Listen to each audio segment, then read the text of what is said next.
Hi everyone, it is Janae back for episode 3 of my journey to and through PA school. I can't wait until this gets more interesting when I'm actually in a program and I can be like, come with me for a day of rotations as a whatever, like, you know what I mean? Yeah. Anyway, so little update. My last video, I talked about like, how do you get those direct patient care hours, right? And I had come up with a plan. I was gonna personally go because like job applications weren't hitting, right? Like online stuff. I was gonna personally go to some hospitals and like clinics and whatever around the area, give them my resume in person and inquire about, do they have any patient care positions where they do on the job training, they help you get your certification, that kind of thing.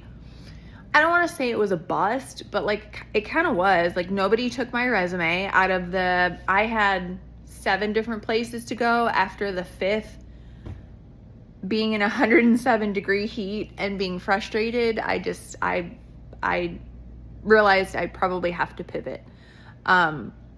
So it wasn't necessarily a bust, but I wasn't able to give my resume to anyone. I have a couple of phone calls I have to make because some like require an appointment to meet with like medical administration or human resources. So yeah, pivoting. It was kind of frustrating, but I also kind of expected that, But if you don't try, you won't know, right? And so now we pivot. And so now what I'm thinking is maybe I need to get my BLS certification first.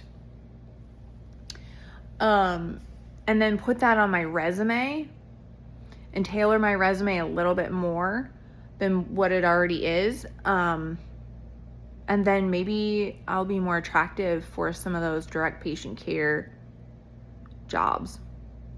It sounds like from what I've read that a lot of them do offer like on-the-job training for certain patient care roles, like a patient care tech or something like that, I do have an interview coming up for something that would fit into this category, I think. So fingers crossed for that. That job also deals with some of that insurance piece that I already deal with and not just direct patient care. So I might be able to slide my way in that way. That's cool. So yeah, I registered for a BLS certification course for a couple weeks from now. I am absolutely terrified, but that's why I'm doing this journey, right? To prove that I can do things that I think are scary and that I think are tough, and that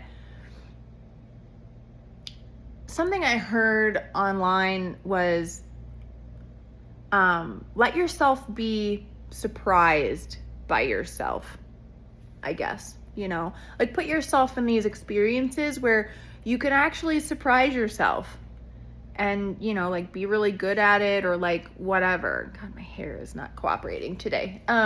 So I'm kind of going at it with that attitude. I'm scared. I don't like to be embarrassed and look stupid in front of people, but this also isn't the first time I've taken like a CPR class. I mean, I was a kid the last time I did it, not trying to become a physician assistant, but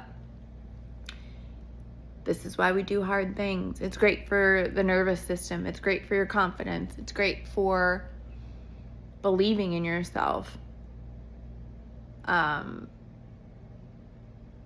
Yeah, so we pivot and we try again. And that's what we're doing. And I almost feel like I started this a little too early in the process because it's apparent my videos are pretty fucking boring. But that's okay. That's all right. That's okay. I'm more doing this for me than anybody else. So, yeah, that's kind of the update. We'll see what happens. Again, if you have any advice on this, if you're going through the process, if you've been through the process, if you're starting out like me, like give me a subscribe, a comment, like I'm going to figure this out and we're going to do it. And even if I fail, I'm not going to hide it, right? I put this out here for accountability and, you know, also to help others, but like accountability. I have nobody in my life right now to hold me accountable. So, yeah, and I can do hard things.